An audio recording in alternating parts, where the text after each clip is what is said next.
आपकी रीजनिंग की क्लास है और सारा शेड्यूल एप्लीकेशन में कल का आपको दिख जाएगा, देख लेना आप एप्लीकेशन में जाके। और हमने सभी को कांस्टेबल एसआई और व्यापम फाउंडेशन वालों को पीवाईक्यू बैच फ्री दे दिया है ना, तो आप लोग देख लेना लास्ट 1 ईयर वालों को।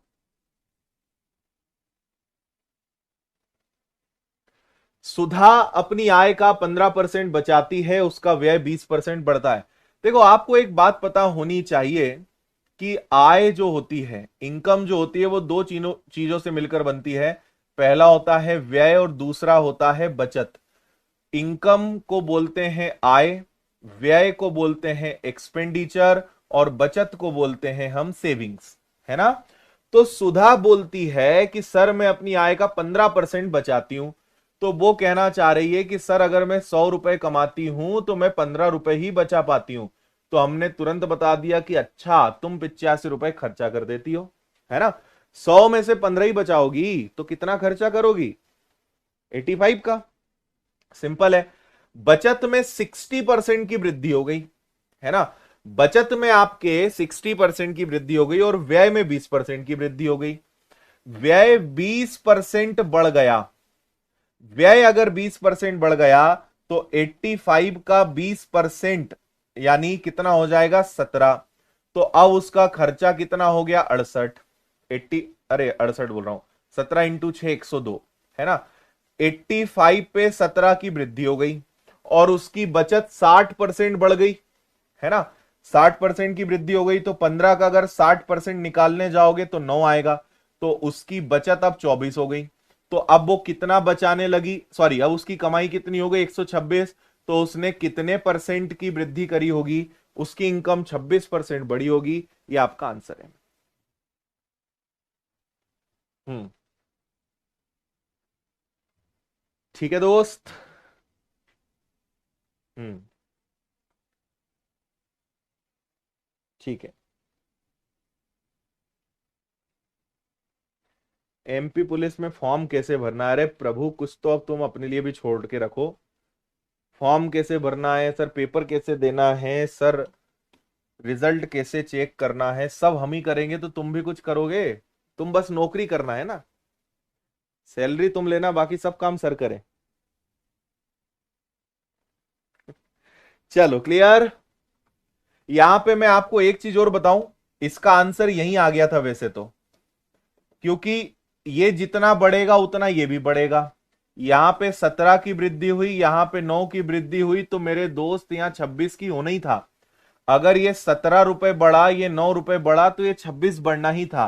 तो ये सब मोहमाया थी, हम 17 9 को जोड़ के भी आंसर 26 दे सकते थे। आगे बढ़ेंगे। हम्म।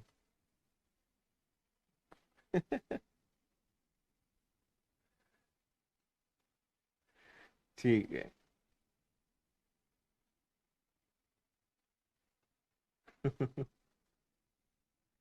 चलो वॉइस ठीक है, कोई बोल रहा है वॉइस मिसमैच हो रही है, यहां से तो भाई सब कुछ ठीक दिख रहा है हमें तो।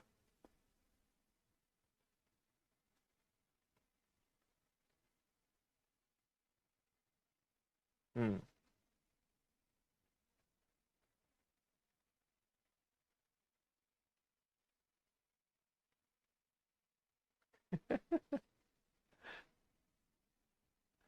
क्रिएशन ऑफ शिवा कह रहे हैं आदित्य सर महान है।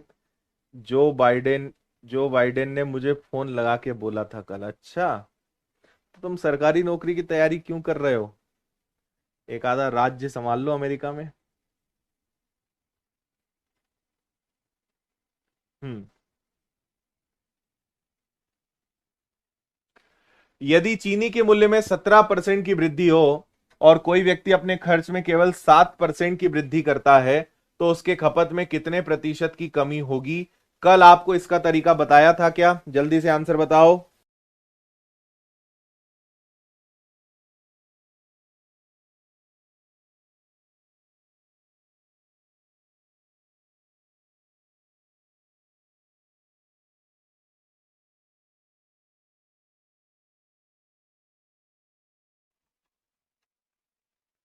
आपको याद हो तो मैंने कल आपको एक ट्रिक बताई थी।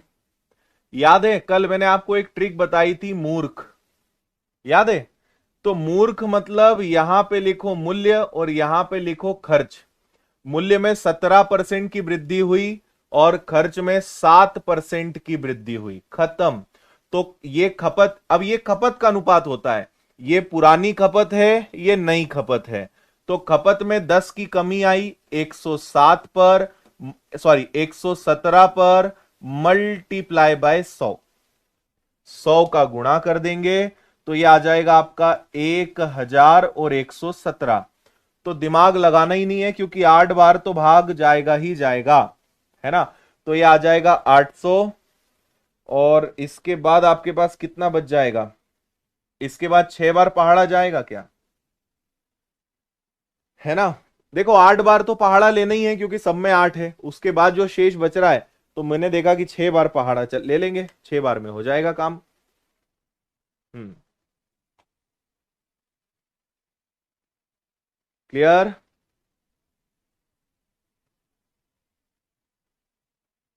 हम्म। चलें आगे। अगला देखिए।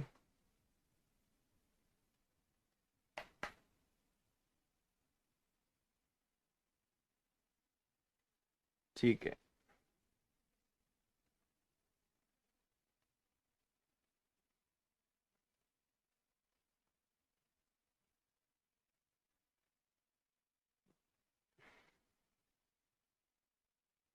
अच्छा,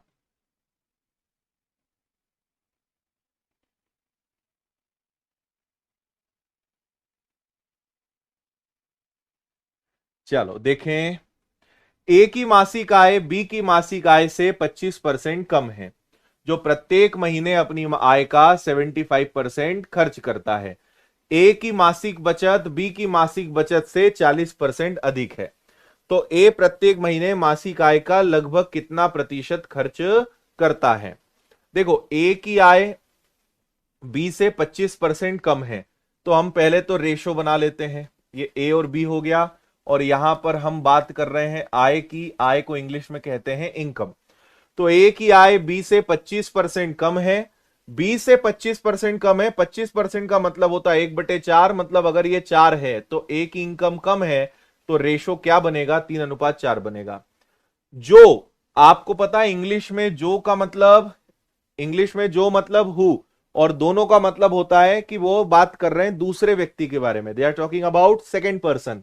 and who second person here, be आपका यहां पे दूसरा व्यक्ति है ना, जो प्रत्येक महीने अपनी आय का 75% खर्चा करता है। तो भाई ये 4 कमाता है और उसका 75% खर्चा करता है, यानी ये 3 रुपए खर्चा करता है, तो बचाता कितना है, 1। अगर ये खर्च करता है 3 का तो कितना बचाता है, इसकी सेविंग्स कितनी है, 1 की है। क्या बात क्लियर है ना। ए की इनकम बी से 25% कम है, बी की इनकम अगर 4 है तो ए उससे 1 कम है, यानी 3। और हमारे बी वाले भाई साहब जो हैं 75% खर्चा करते हैं, 4 का 75% यानी 3 खर्चा करते हैं, तो हर महीने कितना बचाते हैं, 1। फिर आगे बोला ए की बचत बी से 40% ज्यादा है, इससे 40% ज्यादा मतलब क्या होगा, 1.4 होगा। अब ये मत बोलना एक का 40% 0.4 कैसे आएगा, 1 रुपए का 40% 40 पैसा, 40 पैसा ज्यादा है, यानी 1.4 है। अब मुझे बताओ कि 3 में से 1.4 बचाया, तो क्या 1.6 खर्चा किया, 3 में से 1.4 गया तो कितना बचेगा दोस्त, 1.6 बचेगा। इसका मतलब कि हमारे ए वाले भैया 1.6 रुपए खर्चा करते हैं, 1.6 रुपए खर्चा करते हैं 3 रुपए में से, मल्टीप्लाई बाय 100, 3 × 5 = 15, 3 × 9, लगभग 53% का ये खर्चा कर देते हैं। This is your answer. ठीक है। हाँ।